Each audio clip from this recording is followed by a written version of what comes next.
Well, hey there, YouTube. Logan with Hideaway Homestead here, coming today with a video on the pigs.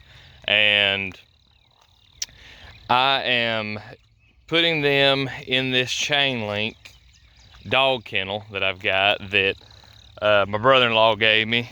And I've got it just right now. I got to get me some clips or something, but I just got it zip tied for now. I pretty much, it seems like zip tied just about everything that's going to be kind of temporary.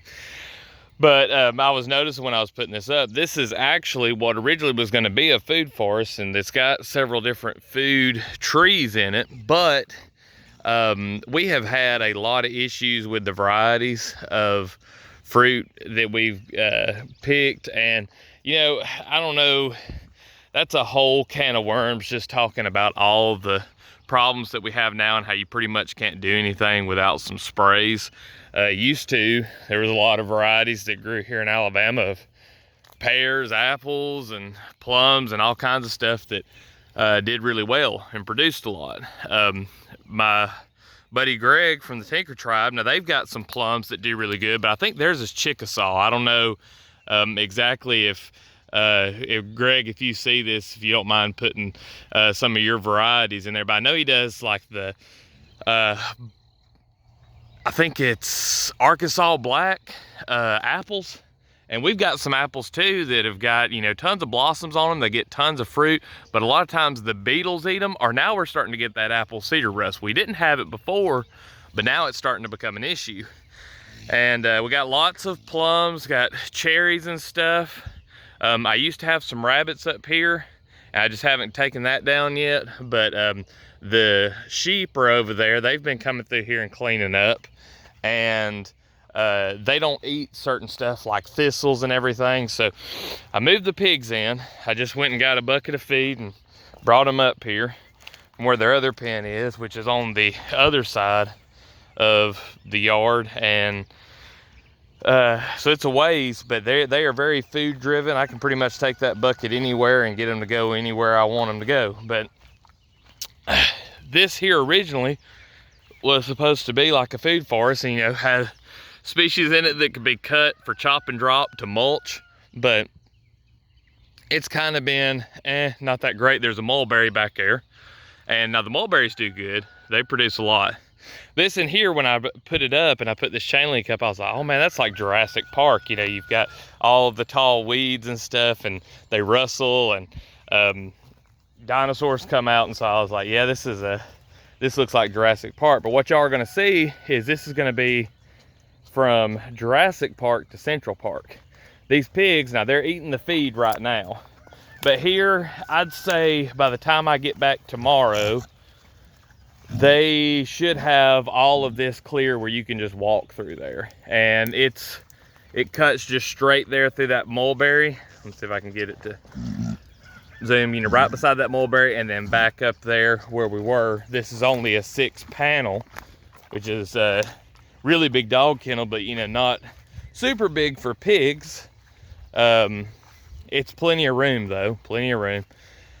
And they're gonna clear all of this out. I've actually got some pictures of an area that they just cleared out, and I'll probably put that in the thumbnail, the area of what it looked like before, and I'll show y'all the after here.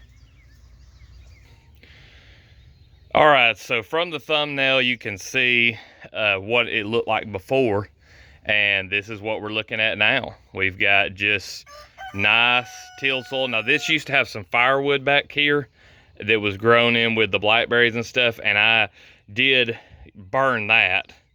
You know, just made a pile and burnt that, but that's the only cleaning up I did. The rest of it was all pigs. And there was even right over here, where was it? There was a thistle here that I did not tear up. They ate the whole thing.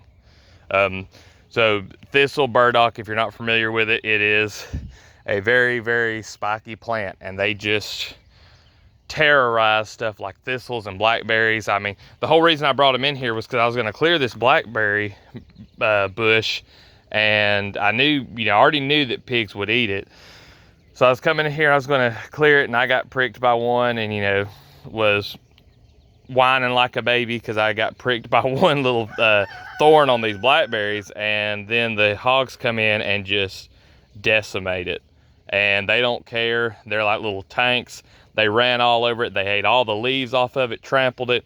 It was awesome. So they're great for clearing land.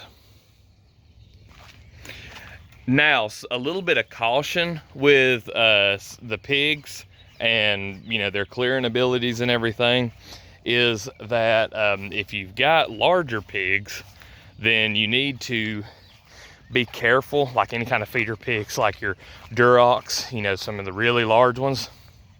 They will root and dig like 2-foot deep holes. Just, you know, stuff that they can fit their whole body in. So you want to be careful about where you put them, how long you've got them there, because that's the thing too, is the amount of time that they're in an area can either be beneficial or detrimental. Like in this area right here, they're starting to roam around. Flip the camera back around. And they, you know, they're finishing up the feed there that I dumped in for them. They're starting to roam around. They've already made some little trails, and they'll start eating on stuff. They'll eat a lot of this goldenrod here. They'll eat some of that vetch back there. They'll probably nibble on the trees a little bit, some of the lower branches, which is okay. It ain't gonna hurt these trees to have a little bit of pruning, especially around the bottom. But they're already starting to roam around. It's like a little adventure for them. They get to explore some new territory. But they're gonna be hanging out in here for just maybe, at the most, they'll stay a week in a place like this. That's the very, very most. And the coonies are better about not rooting. They still do it though. So they're still gonna compact a little bit of soil with their hooves. They're gonna till up some soil with their snouts. And so, I mean, they are gonna disturb the land some, but not as much as some of your larger pigs. So just keep that in mind if you're thinking about using pigs to clear areas.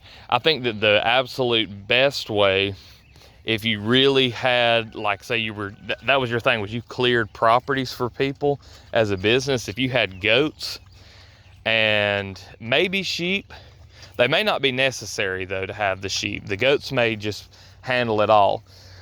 But the goats, I know, will browse a lot higher than sheep. So, you know, you may want to have some goats go in and then sheep go in. But like I said, you could probably skip them. But then after you've got the goats go through, have the pigs go through. Because the pigs will eat some stuff as far as greens that the goats and sheep won't. Because I've put my sheep through some areas and they didn't eat any of the thistles.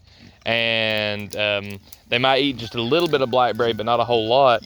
And the pigs will though. So we're gonna let them clear through here. If you've got any questions or comments, you can drop those down below. If you liked the video or found any value, please leave a like. And if you haven't subscribed to the channel, go ahead and do so. I appreciate all y'all watching, and we'll see you in the next one.